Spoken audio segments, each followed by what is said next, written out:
네, 여호수아 18장 1절에서 10절까지입니다. 제목 함께 읽어보도록 하겠습니다. 시작. 언제까지 머뭇거릴래? 네, 이런 제목으로 보겠습니다. 모세 죽고 여호수아를 통해 새롭게 출발해서 하나님이 약속하신 땅을 이제 정복을 했죠. 약속받은 것을 이제 받아서 우리가 뭘 나누고 있습니까? 이제 정복한 이곳을 나누는 겁니다. 분배하는 거죠. 다 정복해서가 아니라 미정복이지만, 미완성이지만, 다 정복한 건 아니지만 믿음으로 분배한다 라는 내용을 큰 주제로 계속해서 말씀을 나누고 있습니다. 그래서 모세가 미리 줬던 요단강 동쪽, 그리고 여호수아를 통해 받는 요단강 서쪽을 함께 보고 있는 것이죠. 그래서 유다 자손 그리고 요셉 자손, 이렇게 우리가 쭉 살펴봤습니다. 그래서 유다가 제일 큰 지역을 받게 되죠. 요단 서편에서요. 그리고 이 요셉 지파, 므낫세와 에브라임이죠. 므낫세와 에브라임이 거의 3분의 1 크기를 받게 되는, 좀 역사적으로나 이 구속사적으로나 굉장히 중요한 역할을 하는 이 두 지파가 좀 가장 크게 차지를 하게 됩니다. 오늘은 그 이후에 지금 이제 남은 지파들이 땅을 분배를 받게 되는데, 거기에 서론이라고 하는 서론이라 할 수 있는 그런 내용을 우리가 살펴보려고 합니다. 이 슬로브앗의 딸들, 그리고 이 불평에도 불구하고 지난 시간에 삼림이라도 네가 개척해라, 그냥 머뭇거리지 말라라는 오늘의 이 주제와 제목이 그냥 한 날로만 끝난 게 아니라 오늘도 함께 이어지고 있다는 것이죠. 불평했지만 사실은 하나님께서는 가능성을 이미 다 주신 땅을 약속을 하셨다는 것이죠.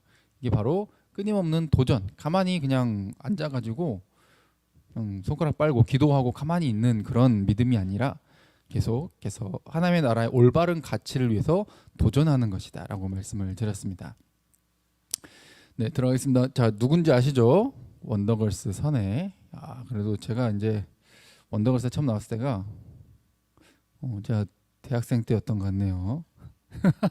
뭐 이렇게 나이들이 좀 저보다 어리신 분들은 놀라실 수 있는데 대학생 때였어요. 네. 그리고 그것도 심지어 군대를 다녀와서 갑자기 막 텔미 막 노바디 워치 막 이렇게 하면서 이렇게 나왔던 분인데, 갑자기 이렇게 미국도 진출하고 한창 잘 나갔거든요.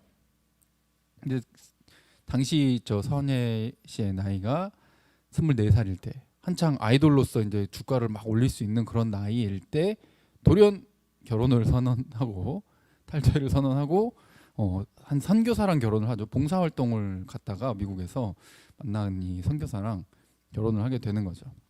사람들이 막 너무 아깝다, 안타깝다, 막 무슨 결혼이 무슨 지옥인 마냥, 뭐 죽으러 가는 것 마냥 이렇게 막 많이 그렇게들 생각을 했죠.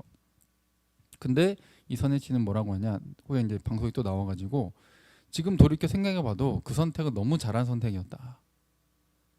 사랑을 찾았기 때문에 새 아이의 엄마가 되는 이 선택이 인생에서 정말 가장 선택, 너무 지금 돌이켜봐도 후회 없는 너무 뿌듯한 일이다 라고 생각을 한다는 거죠. 누군가는 정말 안타깝다, 그 한창 잘 나갈 때 왜 그걸 그만두고 저런 선택을 했냐 라고 하는데, 본인은 어때요? 정작 너무 행복하고 너무 뿌듯하다는 거예요.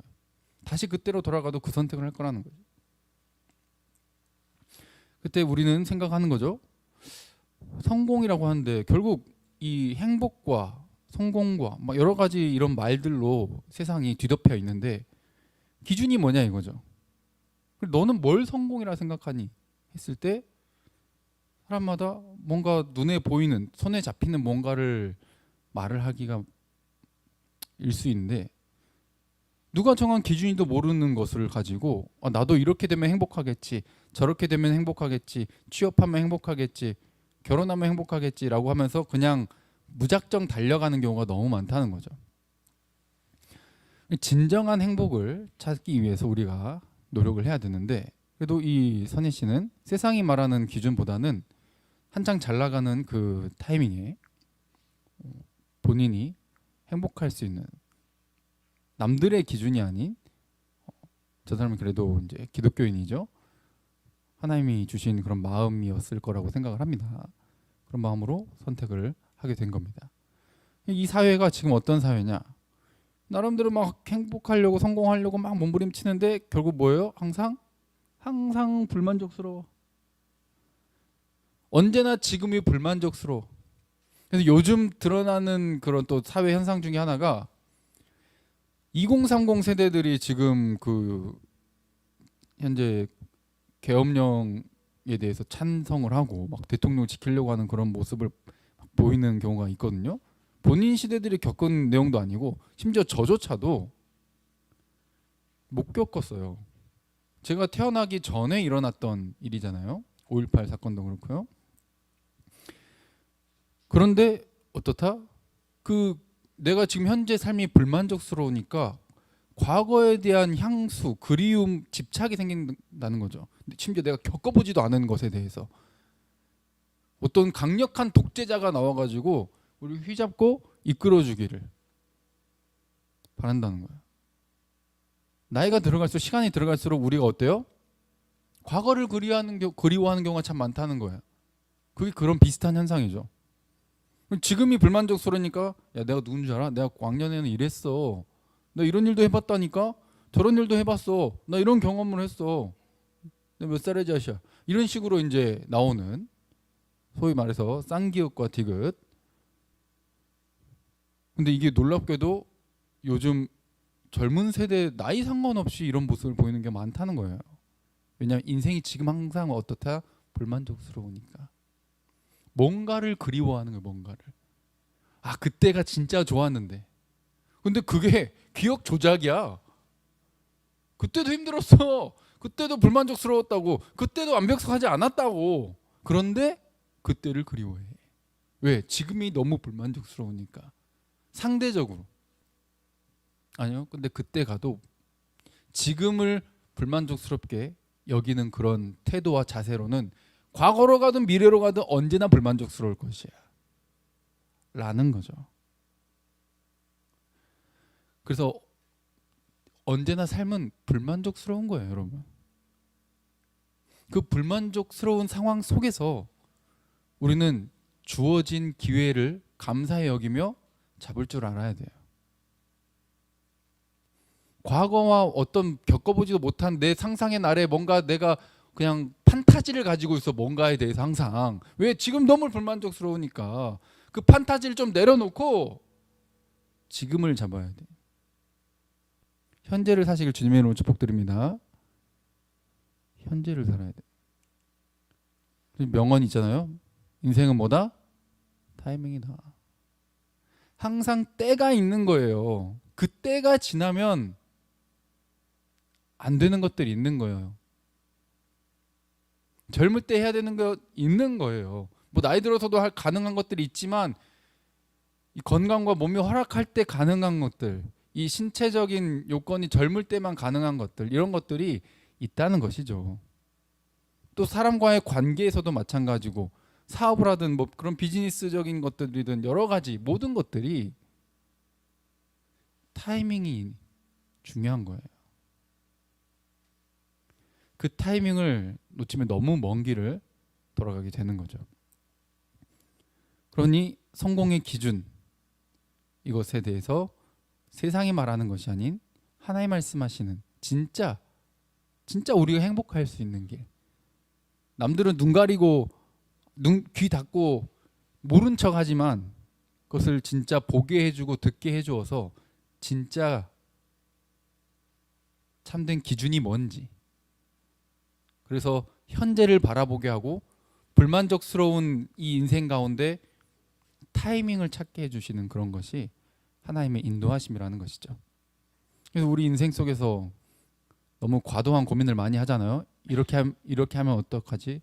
저렇게 되면 어떡하지? 준비 다 해놓고 막상 시도도 못하고 도전도 못하는 경우는 미리 너무 멀리까지 바라보는 경우에 당장 계산해보니까 이거 쉽지 않겠는데?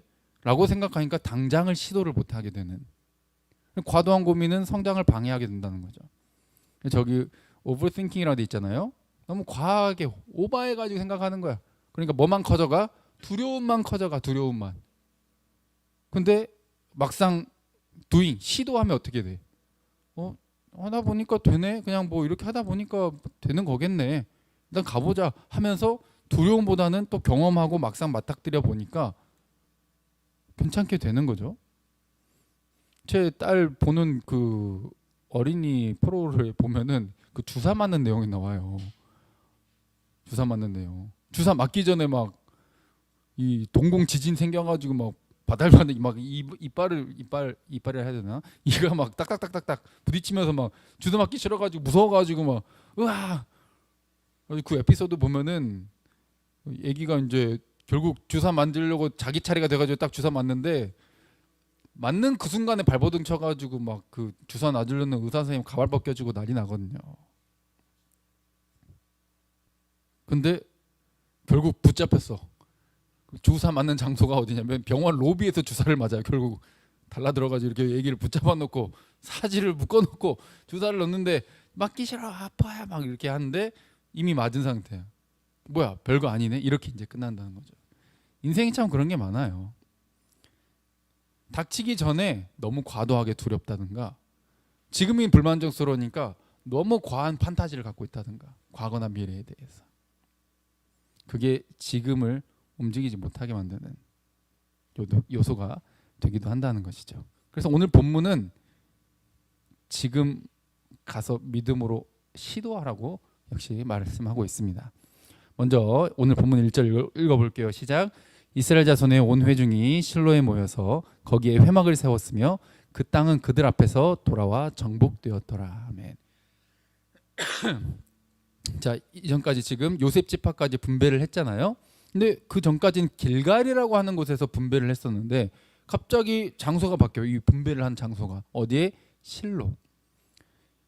이 실로가 이제 또 말뜻이 안식의 장소 이런 의미를 또 가지고 있기도 한데 이 실로라고 하는 곳에 모여서 갑자기 배경이 이 지파 분배하는 제비 뽑기 하는 장소가 바뀌어가지고 설명을 하는 거죠. 실로에 모였다. 근데 누가 모여? 온 회중이 모였다. 그냥 몇 명 대표만 모인 게 아니라 온 회중이 모였다라고 하는 것은 이제 뭐냐면 국가적인 지금 하나님의 나라가 세워졌잖아요. 이스라엘 나라가 온 이게 전 국가적인 행사라는 거예요. 이 예식이 뭐를 세웠다? 회막을 세웠다. 이 전까지는 회막이 뭐냐 이거죠. 출애굽한 이후에 이 광야와 여러 이곳을 돌아다니면서 이동식 텐트로 만들어 놓은 거예요. 이동식 텐트. 근데 이곳에서 하나님이 임재하시고 제사를 드리고 임재를 경험하고 그렇죠? 하나님을 만나는 장소인 거죠. 그리고 이곳을 여호와의 집이다 이렇게 부르기도 하고요. 근데 이곳이 어디에? 실로에 모였. 실로에 세웠다는 거예요. 실로가 어디냐? 바로 여기 에브라임 지파 영역에 있죠. 전체를 봤을 때 가운데쯤에 있다는 가운데쯤에. 마지막 이제 남은 7지파의 땅을 분배하기 전에 중앙 성소라고 하는 것을 정해두고 시작을 하는 것이죠. 이 실로라고 하는 곳이에요. 이곳에서 모여 하나님이 임재하시는 곳을 먼저 세우고 하나님 앞에서 제비를 뽑아 분배한다는 거예요. 왜냐면 지금 나머지 땅들을 어떻게 했다? 정복을 했어요. 정복을 어느 정도 완료했다라는 상징성인 거예요. 왜냐하면 신명기 12장에 저희가 신명기 또 말씀 나눌 때 봤던 내용인데 한번 읽어볼까요? 자, 10절부터 읽어보겠습니다. 시작. 너희가 요단을 건너 너희 하나님 여호와께서 너희에게 기업으로 주시는 땅에 거주하게 될 때 또는 여호와께서 너희에게 너희 주위의 모든 대적을 이기게 하시고 너희에게 안식을 주사 너희를 평안히 거주하게 하실 때에 너희는 너희 하나님 여호와께서 자기 이름을 두시려고 택하실 그곳으로 내가 명령하는 것을 모두 가지고 갈지니 곧 너희의 번제와 너희의 희생과 너희의 11조와 너희 손의 거제와 너희가 여호와께 서원하는 모든 아름다운 서원문을 가져가고 이게 지금 성소를 의미하고 있잖아요. 성막을. 이곳이 어떤 곳이다? 정복하게 하시고 곧 이기게 하시고 약속하신 그 땅에 드디어 도착해가지고 차지하게 하실 때 그걸 뭐라고 표현해요? 너희에게 안식을 주사라고 표현하고 있어요. 너희를 평안히 거주하게 하실 때에. 그러니 지금 이 실로에 성막을 세웠다라고 하는 것은 지금 이 신명기의 말씀이 이루어지는 성취되는 그런 상황인 거죠. 그래서 하나님 여호와께서 자기의 이름을 두시려고 하나님 자신이 택하시는 곳이에요. 하나님이 택하신 곳. 그러니까 인간이 여기다가 이쯤이면 세우면 되겠다라고 한 게 아니라 하나님께서 택하신 곳.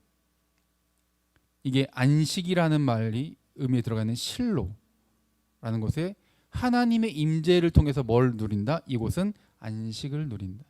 쉼을 누린다. 쉼이 없는 너희의 인생에 쉼을 주시는 하나님.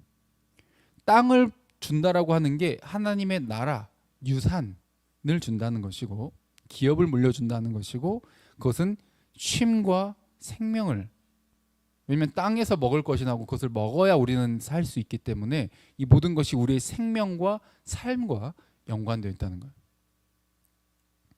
이곳을 허락하신. 그러니 그 땅은 그들 앞에서 돌아와 어떻게 됐다?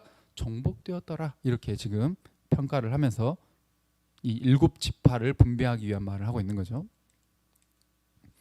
2절도 읽어볼게요. 시작. 그러나 이스라엘 자손 중에 그 기업의 분배를 받지 못한 자가 아직도 7지파라. 네, 제비를 뽑아서 나누게 되는데 아마 항아리가 2개였을 것으로 추측을 합니다.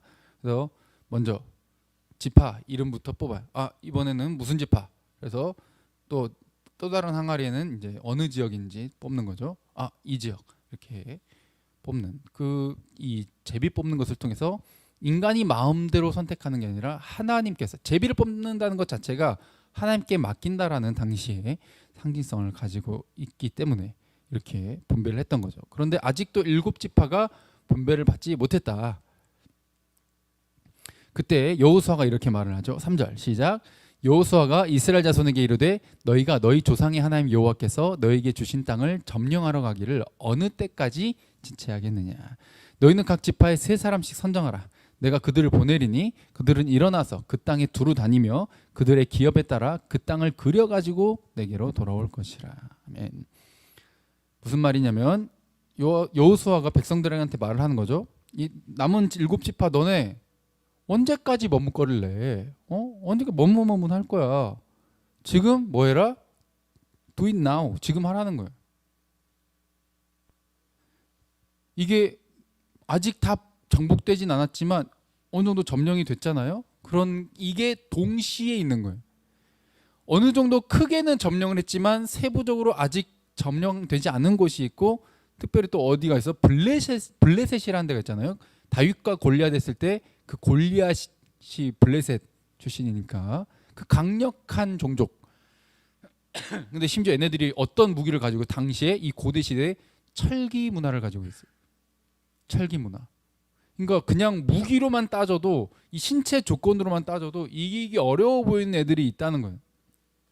근데 얘네들이랑 가서 싸워야 되는 거예요. 이거 계산이 안 나오는데 이거 진짜 해도 되는 건가? 이제 진짜 여기서 하나님이 약속하셔가지고 싸워서 차지하긴 했는데 그 첫 실패가 우리가 되는 거 아니요? 언제나 처음은 있기 마련이니까 막 이런 두려움이 생긴다는 거죠. 머뭇머뭇 거릴 수 있는 거예요. 근데 여호수아가 역시 그들에게도 똑같이 독려합니다. 격려하는 거예요. 쟤네는 유다 지파잖아. 숫자가 많아서 저랬어. 쟤네는 요셉 지파잖아. 쟤네는 창세기 때 오면은 굉장히 큰 복을 받았어요. 막 하면서 이렇게 뭔가를 항상 변명을 갖고 태어난 게 다르다. 배경이 다르다. 조건이 다르다. 언제나 불만족스러운 거지. 항상 불평하면서, 항상 비교하면서. 그래서 뭐예요? 두려움만 커져가. 시도를 못 하게 돼. 그러나 성경은 오늘 똑같이 말하죠. 너희에게도 하나님이 뭘 주신다? 땅을 주시기로 약속하지 않았냐. 그냥 내가 막연한 기대, 막연한 희망을 갖는 게 아니라 하나님이 약속했잖아. 주겠다라고. 그걸 믿는 거예요. 막연하게 난 부자가 됐으면 좋겠다. 난 건강했으면 좋겠다. 나 집은 한 100평에서 살았으면 좋겠다. 그냥 막연한 기대가 아니라 약속했잖아. 주겠다고. 막연한 믿음이 아닙니다. 성경이 약속이에요. 그래서 구약, 신약 이렇게 되잖아요. 약속을 믿는 믿음. 머뭇거리지 말라는 거예요. 그래서 3사람씩 이제 7지파니까 총 21명이 되죠. 21명이 돼서 온 땅을 가서 지도를 그려오라는 지도를. 그래서 남은 땅들을 7분할해가지고 나누겠다는 거죠. 그래서 5절 또 6절 읽어볼게요. 시작. 그들이 그 땅을 7부분으로 나누되 유다는 남쪽 자기 지역에 있고 요셉의 족속은 북쪽에 있는 그들의 지역에 있으니 그 땅을 7부분으로 그려서 이곳 내게로 가져오라. 그러면 내가 여기서 너희를 위하여 우리 하나님 여호와 앞에서 제비를 뽑으리라. 아멘. 남은 땅을 7부분으로 해서 제비를 뽑겠다라고 또 약속을 하고 있는 거죠. 그러니 두려워하지 말고 가서 싸우라는 거예요. 그 저 추악하고 더러운 문화를 가지고 있는 야만적인 저들을 물리치는 것을 하나님께서 선택하신 것이니 가서 싸워서 승리하고 그 땅을 차지하고 오라는 거죠. 7절도 읽어볼게요. 시작. 레위 사람은 너희 중에 분깃이 없나니 여호와의 제사장 직분이 그들의 기업이 되며 갓과 루벤과 므낫세 반지파는 요단 저편 동쪽에서 이미 기업을 받았나니 이는 여호와의 종 모세가 그들에게 준 것이니라 하더라. 아멘. 그러면서 자 요단 동쪽 서쪽 다 이미 받았지 않냐? 그리고 레위 지파는 기업이 따로 없지만 전에 레위 지파가 어떤 게 기업이라 그랬죠? 11조 봉헌물 이것이 그들의 기업이 될 거라 그랬고 또 다른 표현으로는 하나님 자신이 레위 지파의 기업이라고 말씀하셨어요. 근데 오늘은 또 뭐라고 표현되어 있죠? 제사장 직분이 그들의 기업이래. 그러니까 하나님을 위해 섬기며 일을 하는 그 자체가 이미 받은 거라는 거죠. 그러니까 기준 자체가 이 세상에서는 뭔가 많은 땅을 받고 많은 돈을 벌고 그냥 올해도 새해 복 많이 받으세요 했을 때 설날이 지난주인데 그냥 건강하세요. 계획하신 일 하시고자 하는 일 다 잘 되세요. 그냥 그대로 다 이루세요. 이게 복이라고 생각을 하는데 인생을 살다 보면 다 아는 거예요. 그게 복이 아니라는 사실을. 내가 태어난 목적, 내가 왜 태어났는지, 나는 왜 사는지, 왜 이 세상은 존재하는지에 대한 질문도 궁금함도 목적의식도 아무것도 없이 그냥 세상이 그렇대. 그러니까 우우 따라가고 요즘 이게 유행이래 우우 따라가고 요즘은 저게 대세래 우우 따라가고 휩쓸리다가 나중에 뭐 했는데 이렇게 시간이 이렇게 지났냐. 또 2025년 지날 때 또 그러겠지. 아무것도 없는 것 같은데.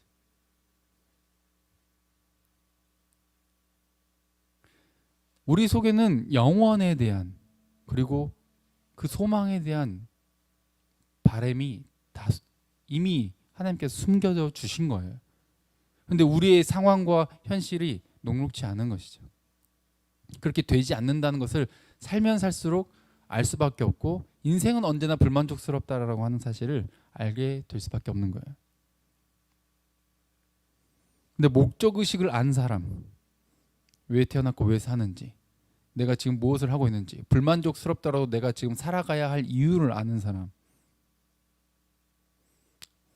그 사람은 그 자체로 그리고 내가 나의 재능을 발견하고 내가 있는 위치에 대한, 내가 있는 장소에 대한, 내가 지금 만나는 사람에 대한, 나의 가족들에 대한 감사가 있는 그 사람은 불만족을 뛰어넘는 거예요. 기쁨으로 채워지기 시작하는 것이죠. 그것이 복이에요. 그들에게 그게 기업인 거죠. 그게 유산인 거예요. 그게 하나님께서 물려주시는 복이에요. 기준이 다른 거죠. 그러니 다 달라 보이지만 레위 지파는 이렇고 갓 지파는 저렇고 루벤 지파는 저렇고 므낫세 반 지파는 저렇고 유다 지파는 저렇고 요셉 지파는 저렇고 한데 우린 뭐냐? 이게 아니라 너희에게도 똑같다라는 거예요. 좀 지형은 다르고 기후도 다르고 조금 다를 수는 있지만 너희에게도 뭘 주시기를 원한다? 하나님이 땅을 주실 거야. 너희에게도 받을 기업이 있다. 그러니 너희도 포기하지 말아라. 너무 지금 머뭇거리지 말고 고민하다가 타이밍 놓치지 말고 인생은 타이밍인데 그 타이밍 지금 잡으라고 말씀하고 계시는 거예요. 자, 읽어볼까요? 시작. 위대한 일은 고통이 따른다. 나쁜 일은 너무 쉬워. 그냥 고민도 필요 없고 노력도 별로 필요 없어요. 그냥 나쁜 일을 삽시간에 이루어져. 그냥 나쁜 짓은 그냥 눈빛만 마주쳐도 나쁜 짓 해버려. 근데 뭔가 건설적이고 위대하고 뭔가 선하고 아름다운 걸 좀 세우고 만들고 해보려고 하면 와, 공부하는 것도 그렇게 힘들고 뭔가 프로젝트도 뭔가 만들어내려면 진짜 머리 맞대고 팀워크 맞춰야 되지, 막 이렇게 저렇게 조율해야 되지. 너무 많은 집중력이 필요하고 내 책임감도 따르고 너무 힘들어요 이게. 그러다 보니까 뭐해? 하기 싫어져. 위대한 일은 참 특징 중 하나가 하기 싫을 때가 많아. 그리고 즐겁지 않아. 근데 그 목적 의식을 할 때, 이걸 왜 해야 되는지를 알 때 아무리 어렵고 힘들어도 그 길을 갑니다. 독립운동을 했던 우리 조상들처럼 죽음이 따를지라도 가는 거예요. 목적 의식이 있는 삶은 전혀 다른 태도로 나타나게 되는 거죠. 이렇게 해서도 우리가 독립이 안 되면 어떡하지? 그 생각이 컸으면 아무도 독립운동 안 해. 해야 될 때가 있는 거예요. 계산해서 하는 게 아니라 해야 하니까 해야 할 때가 있는 거예요. 위대한 일은 희생과 고통과 하기 싫음과 두려움이 따르게 되는 거예요. 근데 두려우니까, 책임지기 싫으니까, 맨날 도망치고 회피하는 사람 아무것도 이루질 못해. 태어난 목적을 찾질 못해. 내가 왜 태어났는지, 내가 무엇을 해야 되는지, 나의 재능은 무엇인지, 내가 그래서 무엇으로 희생하고 헌신하며 나만을 위해 사는 삶이 아닌 누군가를 행복하게 하며 살아가는 삶이 될 수 있는지에 대해서 알지 못하게 된다는 거죠. 그러나 하나님께서 우리를 부르신 것을 믿으시길 바랍니다. 이 자리에 앉아 있는 게 그냥 앉아 있는 것처럼 보이지만 아니에요. 신기하죠? 정신 차려 보니까 앉아 있잖아. 정신 차려 보니까 듣고 있잖아. 어느 순간 이해가 되기 시작하고 이것들이 쌓여 은혜가 되기 시작하고 내 삶의 변화를 불러일으키기 시작하는 거거든요. 오늘 여호수아가 그림을 그려오래. 지도를 그려오래. 근데 그건 약속에 대한, 가나안 땅에 대한, 전체를 차지하게 될 것에 대한, 하나님의 약속이 이루어질 것에 대한 청사진이라 하죠. 그 소망인 거예요. 그려오라는 거예요. 여기 블레셋도 있어요. 쟤네들 철기 문화가 있다는 거예요. 쟤들 체격이 장난 아니에요. 체급이 다르다니까. 체급이. 이런 변명거리는 여전히 산재해. 불평거리들, 불만족스러운 건 여전히 있어. 상황이 바뀐 게 아니야. 근데 내 마음가짐과 관점이, 태도가 바뀌는 거예요. 믿음으로 뭘 그려? 그림을 그리는 거예요. 그냥 내 마음대로 세상이 정한 기준으로 그림을 그리는 게 아니라 하나님이 뭐라 말씀하시는지를 기준으로 그림을 그리는 거예요. 그러면 하나님이 택하신 곳에서, 실로에서 하나님이 택한 땅을, 택한 것을, 택한 재능을, 택한 관계를, 택한 그 사랑에, 택한 그 복들을 우리에게 허락하실 것입니다. 할렐루야. 믿음으로. 그래서 10절만 읽어볼게요. 자, 시작. 여호수아가 그들을 위하여 실로의 여호와 앞에서 제비를 뽑고 그가 거기서 이스라엘 자손의 분파대로 그 땅을 분배하였더라. 아멘. 그래서 이 8절과 9절 이 내용이 앞선 내용들의 반복이고, 그래서 그대로 했고, 그래서 그 땅을 분배했다. 그래서 이제 이 다음 내용부터는 7지파에 대한 분배가 좀 더 세분화될 거고, 다음 시간부터 함께 살펴볼 것입니다. 그러니 자, 읽어볼까요? 시작. 믿음은 바라는 것들의 실상이요 보이지 않는 것들의 증거니. 믿음 바라는 것들의 실상이란 말은 지금 당장은 내 손에 없다 이 말이에요.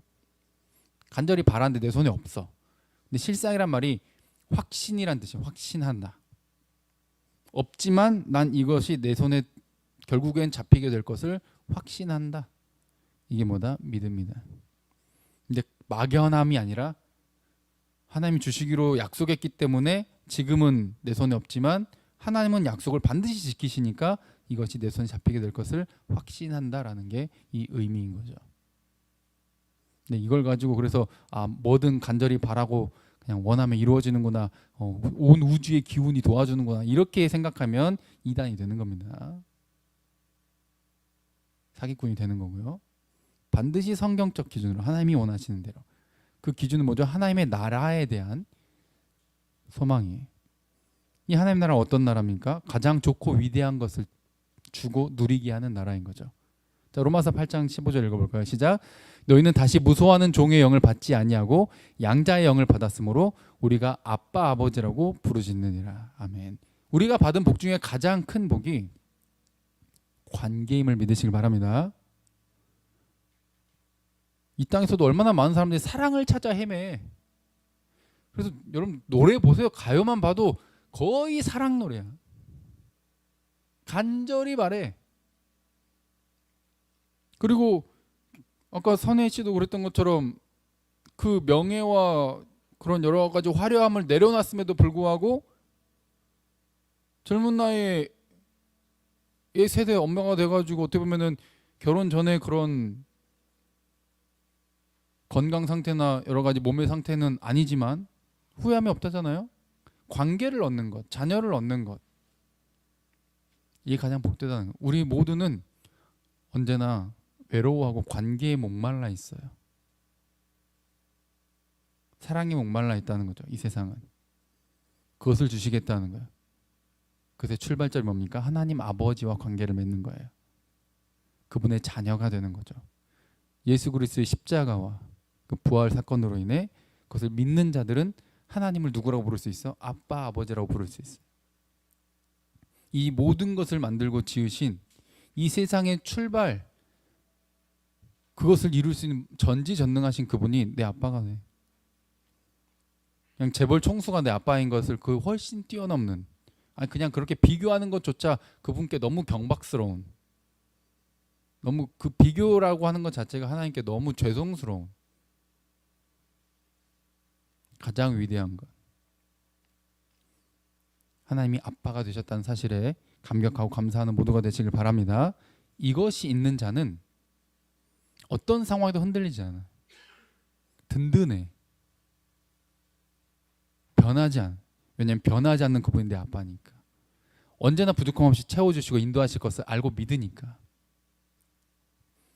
그럼 이 세상은 불확실하고 이 세상은 언제나 불만족스러운 걸로 가득 차 있지만 무서워하는 종의 영을 받지 않고 양자의 영을 받아 성령을 받아 믿음으로 하루하루를 올바름을 향해, 올바른 방향을 향해 고통이 따를지라도 내디딜 한 걸음 한 걸음 내디디며 갈 수 있는 그런 인생들이 된다는 것이죠.